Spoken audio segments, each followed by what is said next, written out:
Hello there, I'm Kayla, and this is On the Fritz. And let's have a self-care Sunday, shall we?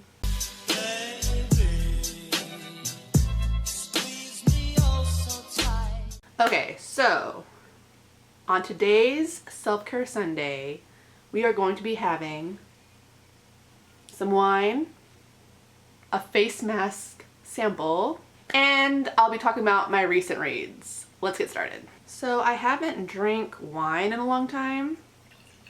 Actually, I haven't drank alcohol in a while. So red face / drunk Kayla might make an appearance later. Okay, so I guess I can talk about my books. So I'm going to be talking about my 5 recent reads, which all happen to be, not 5, it's more than that, right? So the first one that I finished is How the Duke Stole Christmas. This is a Christmas anthology historical romance by 4 authors. I read most of this in December, but I finished it in January. And let's just break down each of the stories. Okay, so I'm using Basquiat, I think it's Basquiat. It's one of the black masks, but it's a peel-off mask and it's illuminating. So, let's see.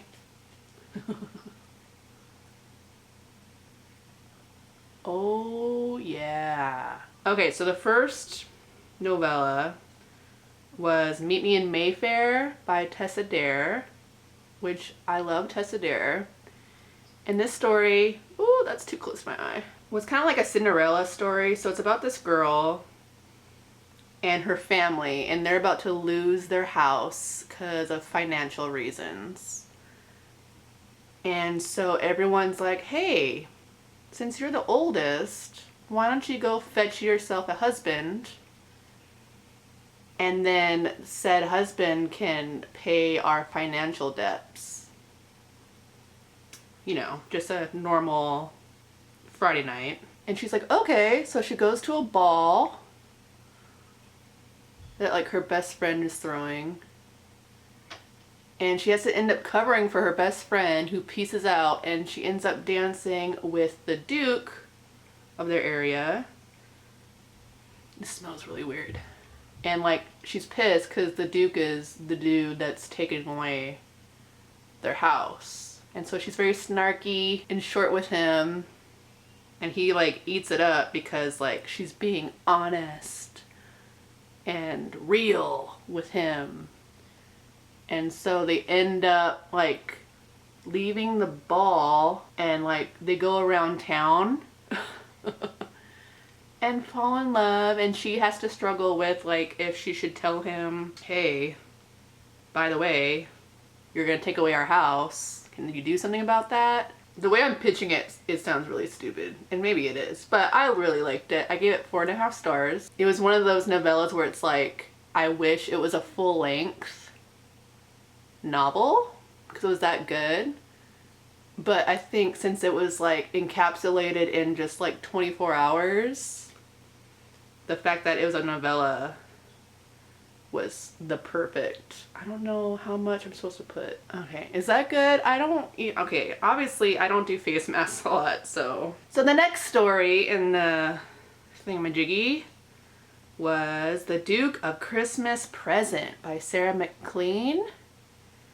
I've read her before. And this one was, as you can maybe guess, like a retelling, reimagining of A Christmas Story? No, A Christmas Tale? The Ebenezer Scrooge one. So we have a grumpy Duke who is miserable, and it's like, I don't know, Christmas Eve or something. And it's a second chance romance, so like the love of his life comes back into his life unexpectedly in the middle of the night, but she has a fiance. She's gonna get married soon. And so he's struggling with, you know, do I fight for her? Do I tell her how I feel? Or should I just let her be happy? And they're like childhood friends growing up to like lovers, like epic love story. and then like she pieces out with her aunt and travels the world because she always wanted to see the world, but then he has to stay and, you know, do his duties because he's the Duke after his dad dies. But I gave this one 4 stars. It was very slow to get into, but I really liked it. The writing made you feel like, you know, is this girl a ghost or is she really back into his life?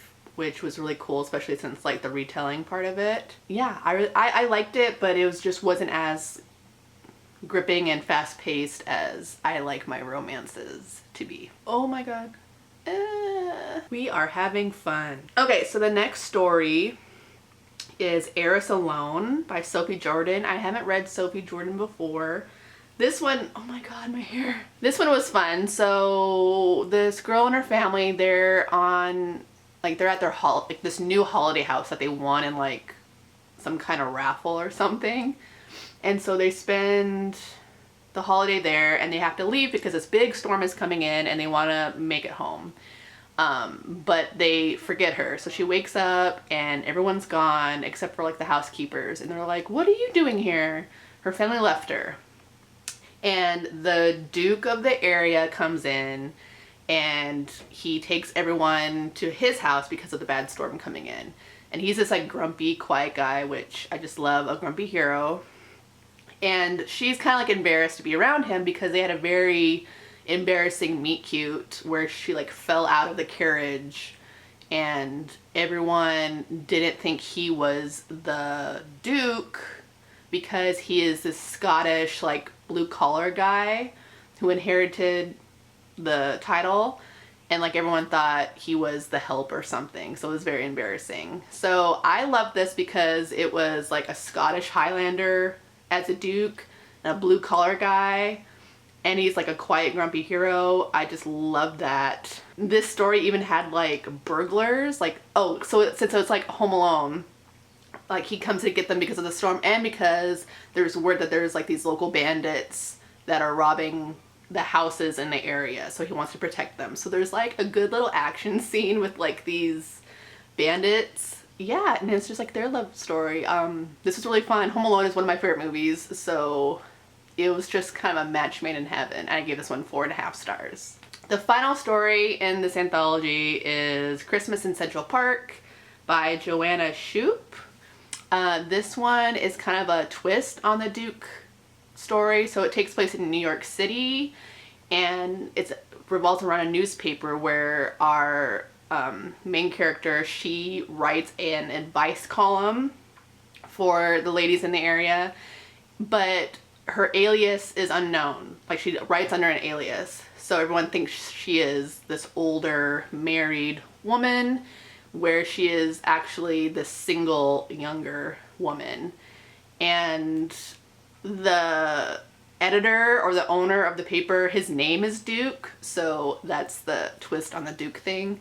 And he is worried about his job, and so he's trying to butter up to like the higher ups that own the paper, or the higher ups, and he decides to have the advice column lady, who is like their biggest selling point for the newspapers. He decides to have her host a party and like cook some of the meals she talks about and just butter up everyone. And she's been lying. Like, she's not married. She lives with her mom. She can't cook.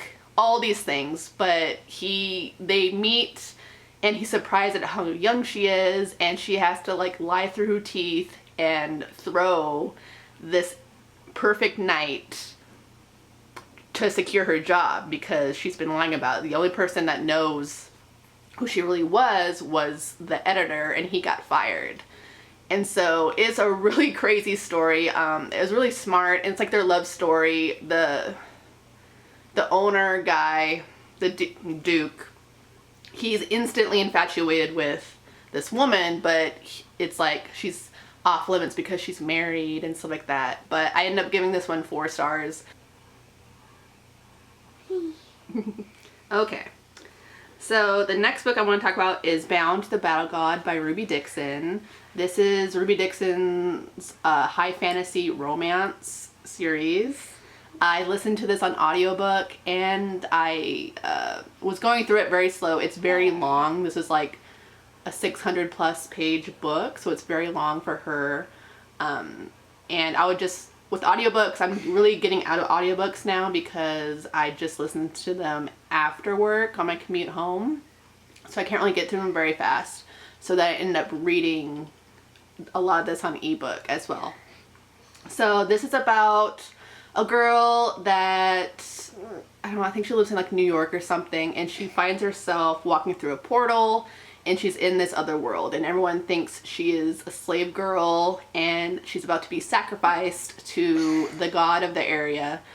And the god in question appears at this big party, and I can't remember what it's called, but it's called like Ascension, or I don't know, it's called something, where they're expecting the gods to return to Earth for some kind of test, and it only happens every, I don't know, 1,000 years, and now it's happening. She volunteers herself to be his anchor, and she doesn't know what this means, but she just does so because no one else is volunteering, and she doesn't want to die as a sacrifice. So she volunteers to be his anchor, and she is bound to him. And he is this arrogant piece of work, and he doesn't know how to function on the mortal plane. He is a god, so he doesn't know how to function, and then she doesn't know how this world works. So they're just both running blind through this world. This was very good. It's not, I mean, if you read high fantasy, it's not as, you know, epic as a regular fantasy, but I think for romance, the world is very large, and it's fun to... You're just kind of learning as you go, because again, the god doesn't really know what's going on. He kind of lost all his memories, and then like the girl from Earth doesn't know what's going on. So you just really are running blind in the story. They end up, you know, figuring stuff out through some helpers along the way. There's people that are constantly trying to kill her. So it's very action packed. And this is a super, super slow burn. So obviously she's attracted to him, but he seems to have like no interest in her. He just wants to do his duty and get back to, you know, heaven, or get back to his godhood. And the next book in the series comes out, I think she's gonna try to send it out on Valentine's Day. So I'm excited for that one to come out. And like they talk about, there's like 12 or 13 gods. So we're hoping that there's gonna be a nice long series that we get a god POV for each of the books. Well, actually, no. We get a god for each of the books, but it's not in the god's POV. I like having both POVs of the love interest, but this one is just told in the human female's POV. I gave this book 4 stars. So next I want to talk about Desperate Measures by Katee Robert.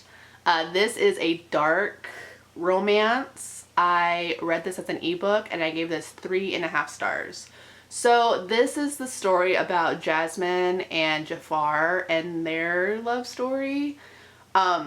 I heard this book and this series pitched, and I still thought it was going to be like fantastical, but it's like a mafia dark romance. Like, it's set in our world.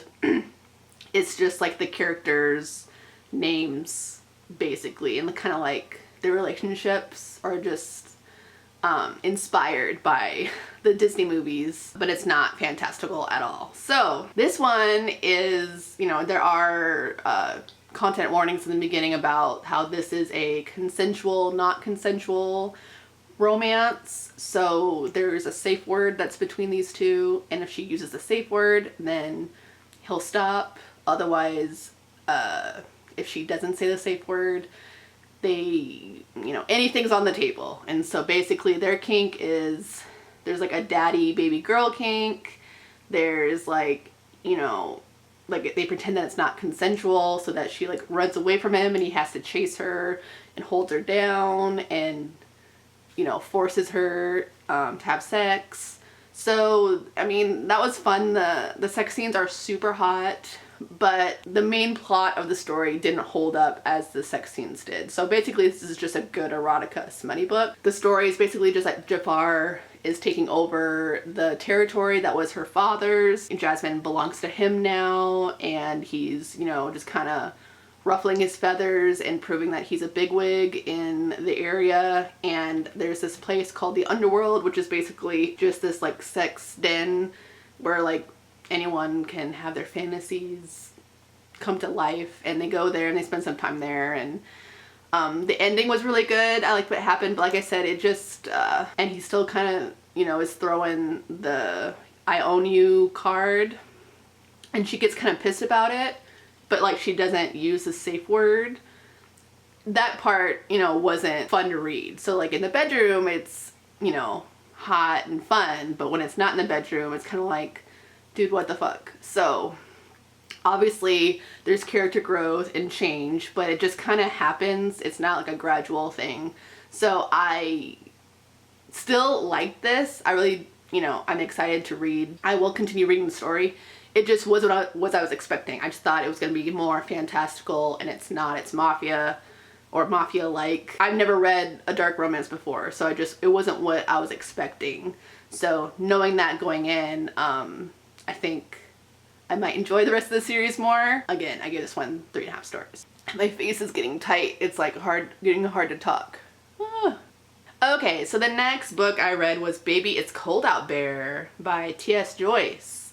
This is a novella. T.S. Joyce had a bunch of her books for free on Amazon not too long ago, so I snatched all those up. She writes paranormal shifter romances, which I love. This is my first book I read of her, and so the fact that it's a novella, I mean, isn't the best impression. Novellas, in my cases, can either be pointless, and they're like a 3 at best, 3-star at best, or they're really good and I want more, and I'm mad that it wasn't turned into a full-length novel. So I'm usually never really fully satisfied with novellas. This one's in like this firefighter, I think it takes place in Colorado. There's these like brothers that are firefighters that are shifters, and like that's like the main story, and this book just kind of takes place in that same town. So there's this girl who is renting from this old lady, and she gets stuck in a snowstorm, and the old lady's on the phone with her and says, hey, I have a new tenant. He is a shifter, just so you know, is that cool with you? And she said, yeah. She gets stuck. Said shifter comes and rescues her. She's instantly attracted to him, and she's getting over her boyfriend who was like the mayor, and he is married with a family. They, you know, have sex out in the snow. Like, it's just, it was just kind of all over the place. I give it 2 stars. I will read more of her books, but I think I picked this up for Romanceopoly. This was my winter read, so I wanted to kind of get that out of the way so I didn't forget it. It was okay. I'm excited to read more of the full-length novels, but you know, it's a novella, so. And finally, let's talk about Treasure of the Abyss by Tiffany Roberts. Yeah, baby. So this is the tentacle book I've been talking about. I got this for free on Amazon, and I was very intrigued, and so I picked it up and was so pleasantly surprised. I had no idea what this was about, except for the fact that alien romance with a more alien looking protagonist when there's tentacles. So the story is, we are on this alien planet, and we have established, you know, human colonies there.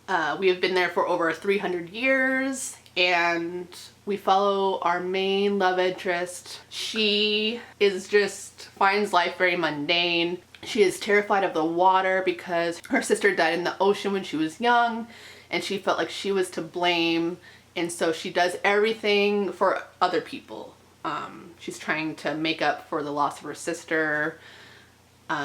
She isn't living life to the fullest. She's just trying to make everyone happy because she feels responsible for her sister's death, including like one of her best friends. He wants to join with her, which basically just means like get married and be together forever. She's not really interested in him, but she doesn't want to hurt his feelings because she kind of has been leading him on. And so they're gonna go off on a boat, and they do so. She's very nervous, and a storm comes in, and their boat capsizes and she's underwater. She's about to drown as she gets rescued by our tentacle alien love interest. So it kind of has like Pocahontas vibes, where it's like the Kraken people versus the humans. There's tension there. There's a little bit of Beauty and the Beast as far as like the captor, like she feels like he saves her, but she's not allowed to leave this cave because he doesn't want her to let everyone know that these Kraken people exist and endanger his people. And like it kind of feels like Little Mermaid too, with like this cave. So our Jax, the Kraken, he is known as the Wanderer. He likes to leave their home all the time. He likes to explore the ocean. He likes to learn about new things. He just doesn't feel fulfilled staying at home and doing the mundane things that they do every day. And so he collects these things that are from the humans. The Kraken know that the humans exist, but they stay away. They don't interact with them. Some of them don't even think that humans still exist anymore. But Jax knows. He's seen them from afar, and he collects things in this little cavern. So it's kind of like Ariel, a little bit like that. Anyways, it's their love story between Macy and Jax. It's fun, but apart from other alien romances that I've read, while it's still fun, it's a little bit more serious just because of the tension between the humans and the Kraken. You learn about the backstory of the Kraken. You learn about a little bit about backstory of just the planet as a whole, and there is kind of this serious undertone. It's not super serious, but it's just a little bit more serious than other alien romances that I've read. And it's just kind of surprising that I'm digging the tentacle thing, and I think if you like alien romance, you should check it out.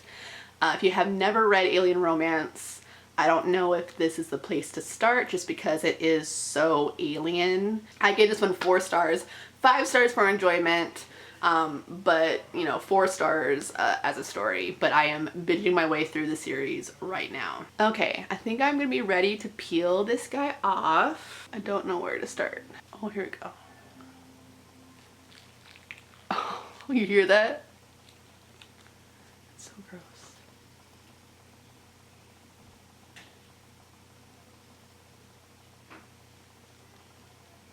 Like it's still like wet up here, but you know what?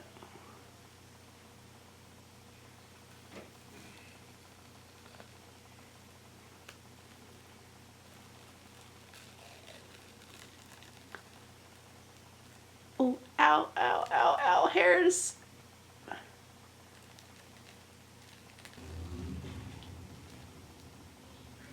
Nasty.